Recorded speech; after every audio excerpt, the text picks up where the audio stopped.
മക്കളെ പ്രോബബിലിറ്റിയിൽ പെയേഴ്സ് എന്ന് പറയുന്ന ഭാഗത്ത് നിന്ന് ഒരു അടിപൊളി ക്വസ്റ്റ്യൻ ആയിട്ടാണ് സാർ വന്നിട്ടുള്ളത്. 2 ഡൈസ് ഉണ്ട്, 2 ഡൈസ് കേട്ടോ.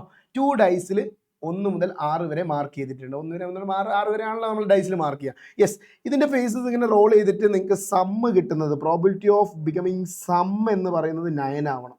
കുഴപ്പമില്ലല്ലോ. അപ്പോൾ ഞാൻ ബേസിക്കലി ചോദിക്കട്ടെ, മൊത്തം ടോട്ടൽ ചാൻസ് എത്ര? അതായത് ഡിവൈഡഡ് ബൈ അടിയിൽ വരാനുള്ള ചാൻസ്. ഒരു പെട്ടിയിൽ 1 മുതൽ 6 വരെയുള്ള നമ്പർ ഉണ്ട്, മറ്റൊരു പെട്ടിയിൽ 1 മുതൽ 6 വരെയുള്ള നമ്പർ ഉണ്ട്. നമ്മൾ ഇന്ന് ഓരോ വീതം എടുക്കുകയാണെങ്കിൽ സം എത്ര കിട്ടുന്നുള്ള ആ ഒരു മോഡൽ ക്വസ്റ്റ്യൻ ഇങ്ങനെ തന്നെയാണ്. യെസ്, അപ്പോൾ വരികയാണെങ്കിൽ നമുക്കറിയാം ഇവിടെ 6 ചാൻസസ് ഉണ്ട്, ഇവിടെയും 6 ഉണ്ട്. സോ ടോട്ടൽ ചാൻസ് എന്ന് പറഞ്ഞാൽ 6 × 6 ദാറ്റ് ഈസ് ഈക്വൽ ടു എത്രയാണടാ? 36 ആണ്. സോ നമുക്ക് ടോട്ടൽ ചാൻസ് 36 ആണെന്ന് കിട്ടി. ഓക്കെ, ഇനി ഇതിൻ്റെ മുകളിലുള്ള, അതായത് സമ്മ് എന്ത് വരണം? 9 വരണം. ഇതിൻ്റെ പേഴ്സ് ആക്കി ചെയ്യുന്ന സമയത്ത് നമ്മൾ ഇങ്ങനെയായിട്ട് ടേബിൾ ആക്കിയിട്ടൊക്കെ വരയ്ക്കായിരുന്നു അല്ലേ? ഇവിടെ ഒന്ന് ജസ്റ്റ് നോക്കിയിട്ട് പറഞ്ഞു തന്നെ ഏതൊക്കെയാണ് സമ്മ് 9 വരുന്നത്? 1, 2, 3, 4 എണ്ണത്തിലാണ് സം എന്ത് വരുന്നത്?